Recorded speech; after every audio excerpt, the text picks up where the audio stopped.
வணக்கம், அனைவருக்கும் வணக்கம். இது எந்த இடம் சொல்லி சொன்னா சித்தாண்டி முருகன் தீர்த்தக்கேணி தீர்த்தகுளம். அதாவது சித்தாண்டி முருக வரலாற்று திருநீறுகள் சந்தனங்கள் எல்லாம் புலஞ்சி உற்பத்தி இருக்கு. இதுல உள்ள மகிமைகள், இந்த குளத்தை புனரமைச்சி நல்லா வளர்ச்சி வர ஒரு நெட்டு கம்பிகள் அமைச்சு இதை சீர் செஞ்சு துப்புரவாக்கி இருந்தா இதுல இவ்வளவு சிறப்பு மிக்க இடமாக இந்த இடம் இருக்கும். இதை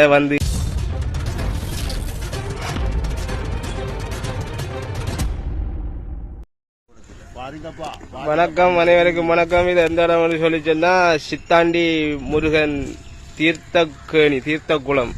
அதாவது சித்தாண்டி முருக வரலாற்று சிறப்புமிக்க சித்தாண்டி முருகன் தீர்த்தமாடுற தீர்த்தக்கேணி இது. இதை பாருங்க, இப்படி இந்த மக்கள் தான் சில மக்கள் தான் இதை துப்புரவு பண்ணி கொண்டிருக்கின்ற 5 நாளாக நிறைய வாழை பிடிச்சி இதுல இருக்குது. அதனால இந்த சில பேர் தான் இந்த வேலை செய்யறாங்க. இந்த சித்தாண்டி தீர்த்தகுளமானது இதுல உள்ள மகிமையை பாருங்க.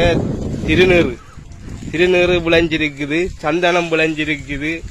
இதுல பாருங்க இவ்வளவு திருநீறுகள் சந்தனங்கள் எல்லாம் விளைஞ்சி உற்பத்தி இருக்கு. இதுல உள்ள மகிமைகள், இந்த குளத்தை புனரமைச்சி நல்லா வளர்ச்சி வர ஒரு நெட்டு கம்பிகள் அமைச்சு இதை சீர் செஞ்சு துப்புரவாக்கி இருந்தா இதுல இவ்வளவு சிறப்பு மிக்க இடமாக இந்த இடம் இருக்கும்.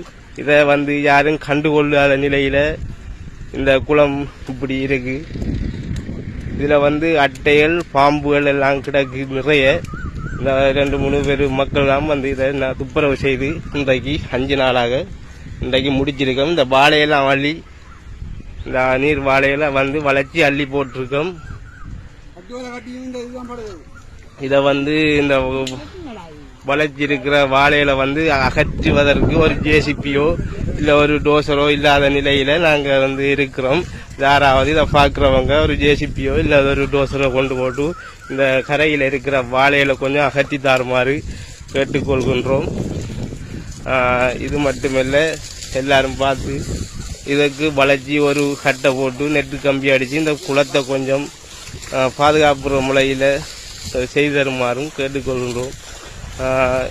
புலம்பெயர் வாழ் மக்கள் அதிலேயே உதவி செய்தாலும் பரவாயில்ல. இதை கொஞ்சம் புனரமைச்சு தாரதுக்கு கோவில் தலைவர்களோ இல்லை பெரிய பெரிய அரசியல் பிரமுகர்களோ இதை முன்னின்று இந்த குளத்தை கொஞ்சம் சீரமைச்சு தருமாறும் கேட்டுக்கொள்கின்றோம். நன்றி, வணக்கம்.